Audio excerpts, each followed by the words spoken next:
my motto, nothing's ever holding back. Hello and welcome back to the Lone Road iRacing podcast. I'm your host Guy Robertson, and today we're going to tackle one of the most misunderstood yet most important parts of iRacing, Racecraft. Now, when you think of improving in iRacing, what comes to mind first? Probably pace, lap times, maybe even setup. Maybe buying a new piece of hardware, a wheel, pedals or even triple screens, because you think that will make you quicker. But here's the thing, in iRacing, speed alone doesn't win you races. If anything, sometimes speed loses you races. What really separates good drivers from great drivers is Racecraft, the ability to actually race other people. That's what we're going to talk about on today's podcast, listeners and viewers. So here's the plan for this episode. First, I'll explain what Racecraft actually is in the world of iRacing. Then we'll look at what good Racecraft looks like, and the bad habits that so many of us fall into. Next, I'll break down the technical skills you need to back it up. Things like car control and braking awareness. After that, we'll talk about how to actually learn Racecraft, because it's not something that magically appears overnight. And finally, I'll explain why in the long run Racecraft matters even more than raw pace. And along the way, I'll throw in some real iRacing scenarios, Rookie Mazda Chaos, GT3 battles at Spa, defending at Bathurst and more, so you can picture actually how Racecraft plays out in practice. So if you've ever wondered why your iRating is stuck, or why you always seem to get caught in other people's accidents, or why you can't quite finish races as high as your pace suggests, this episode is for you. So let's get into it.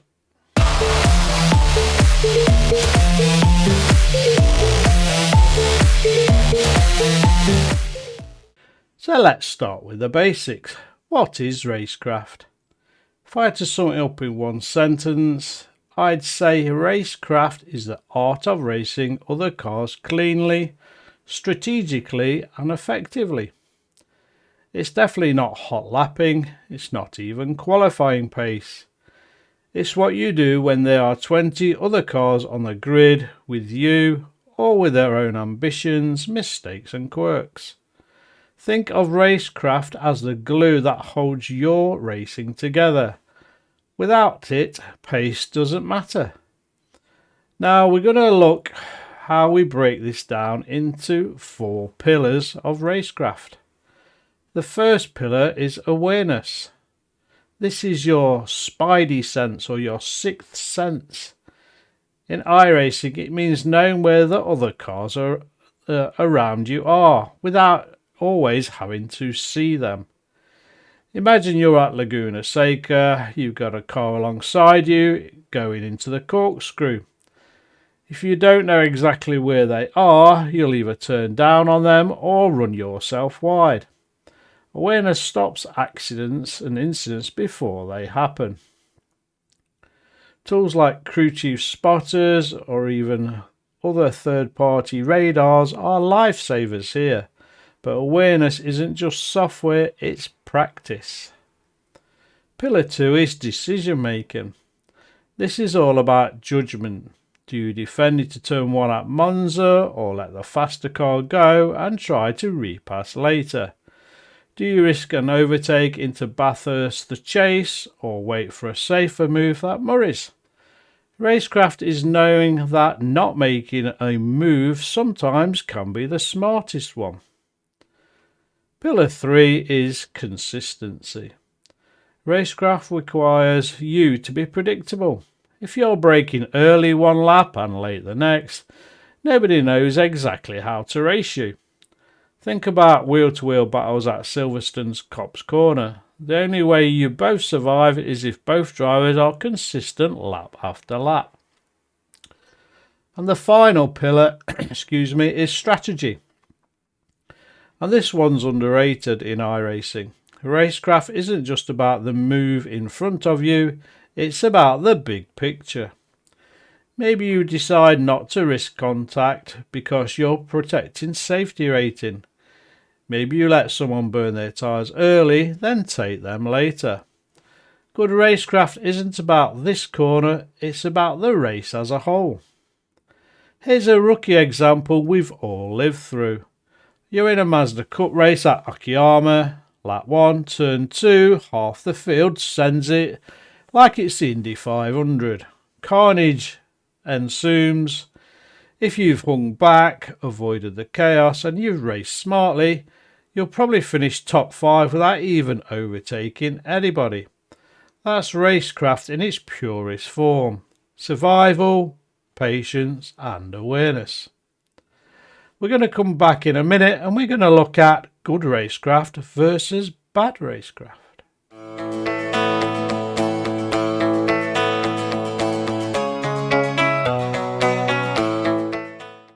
Let's make this one more concrete. What's the difference between good racecraft and bad racecraft? Good racecraft, you give space when side by side. At Spa's bus stop chicane, for example, you don't chop across the nose of the car alongside. You set up overtakes instead of lunging. Maybe you pressure someone through Lacombe, then force a mistake at Pouan and pass on the rundown to Fang. You defend smartly at Monza. You hold the tight inside turn at turn 1, but we're going to start again. 3, 2, 1. Let's make this one a little more concrete. What's the difference between good racecraft and bad racecraft?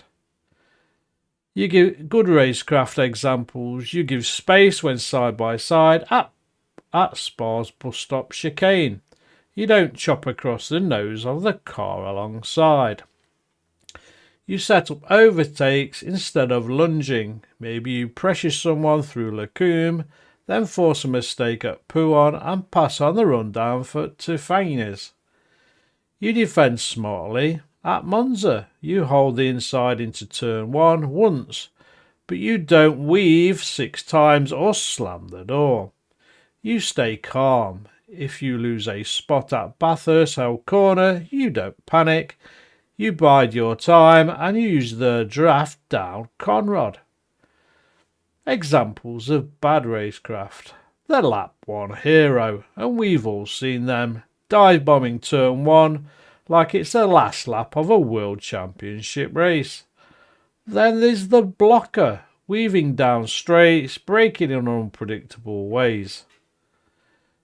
The every lap is the last lap driver, fighting tooth and nail from lap 1, burning tyres and collecting incidents. The impatient one, forcing a move where none actually exists, like sending it into Suzuka's hairpin from 5 car lengths back. So here's a little bit of a story for you. You're in a GT3 race at Spa, lap 1, heading up Camel Straight.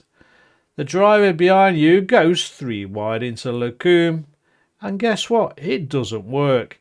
He wipes out 3 cars and suddenly half the grid is gone. That's bad racecraft, reckless, impatient and very selfish. Now picture another driver in the same spot. They get overtaken into La Source, but they stay cool through Eau Rouge, get the perfect run and use the draft to glide past cleanly into Lacombe. That's good racecraft, measured, smart, safe and very effective. And here's the kicker.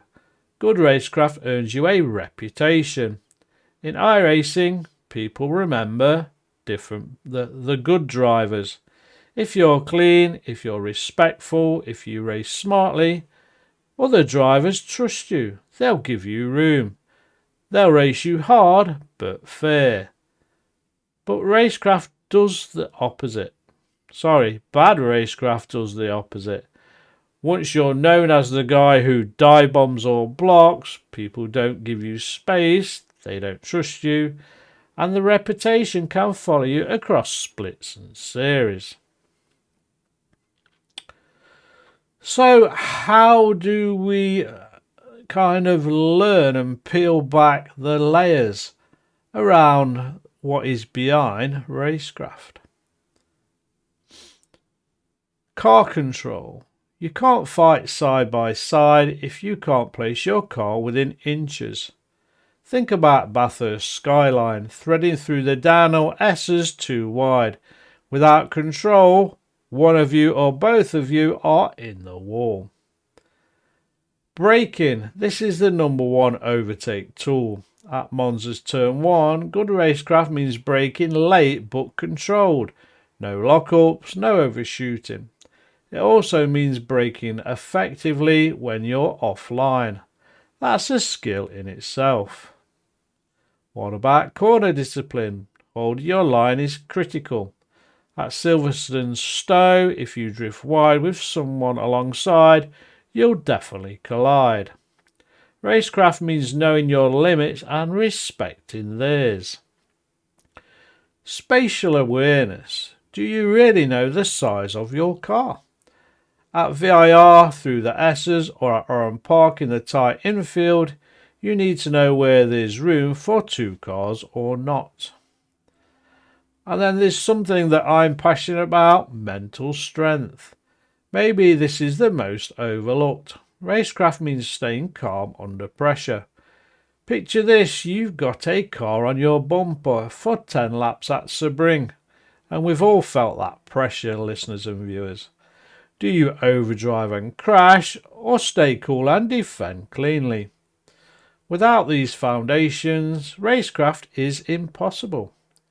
If you can't control the car, you can't brake consistently, and can't stay calm, you won't be able to think strategically about battles.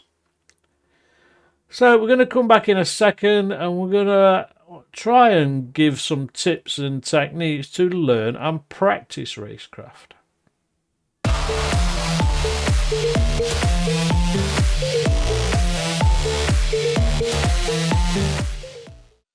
Now, this is the big one. How do you actually learn racecraft? Number 1, use rookie races as classrooms. Don't think of them as chaos, think of them as opportunities. Survive turn 1. Practice patience. If you can finish cleaning rookies, you're already ahead of most other drivers. Replay analysis. This is another huge point. Don't just close iRacing after a race. If you've been involved in an incident or you've seen something, watch the replay. Look at your moves. Were they clean? Could you have waited? Did you leave enough space? Watching your own mistakes hurts, but it's actually the fastest way to learn and improve. AI practice. Load up the very good now AI on iRacing.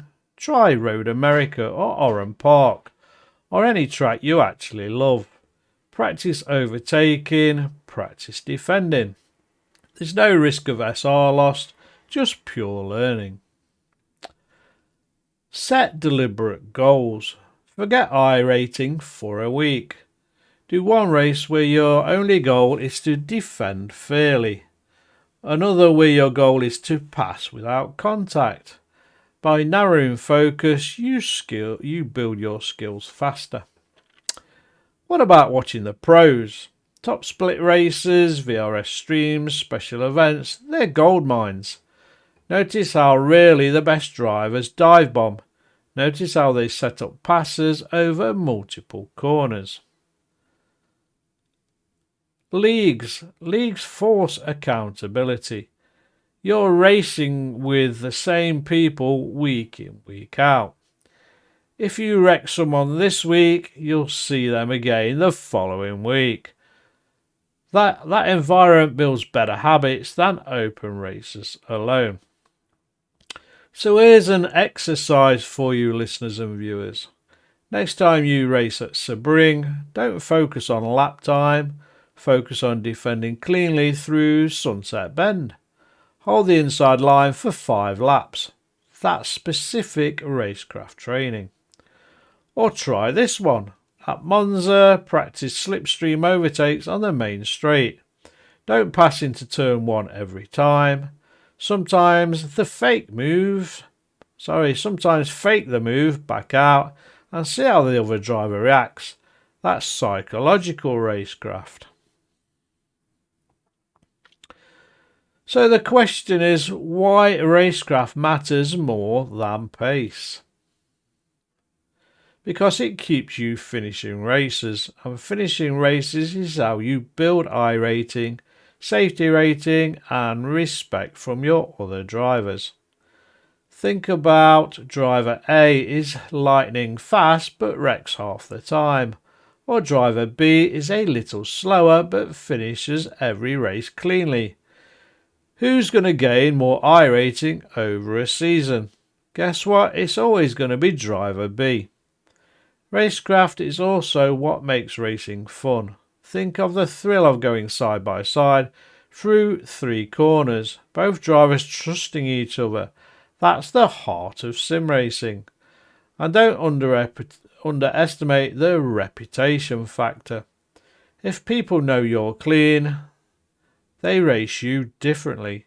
They don't squeeze you, they don't chop across you, because they know you're fair. That's actually worth more than race pace itself. So there you have it, viewers and listeners, Racecraft in iRacing. We've talked about what it is, the difference between good and bad, the technical skills underneath it, how to practice it, and why it matters more than outright speed. If you take one thing away today, let it be this. Racecraft isn't something you're born with, it's a skill. Like any skill, you can practice it, refine it, and finally master it. And when you do, you'll not only win more races, you'll actually enjoy iRacing even more. I'd love to hear from you. What's the best example of racecraft you've seen on iRacing, or the worst? Drop me a message, share your stories on Facebook or my Insta, or tag the Lone Road iRacing podcast. Again, thanks for listening in, and I'll see you next week for another deep dive. Until then, race hard, race fair, and remember, it's not just about the speed, it's about the craft. Stay safe out there. Happy iRacing. Whatever it takes, we're racing, we're in the zone. Whatever it takes, we push hard, never alone. I'm in the cockpit, the engines roar, hear me now. We're racing circles, got a hustle made of vow. Chasing victory, it's all or nothing on the track. Speed is my motto, nothing's ever holding back. Whatever it takes, we're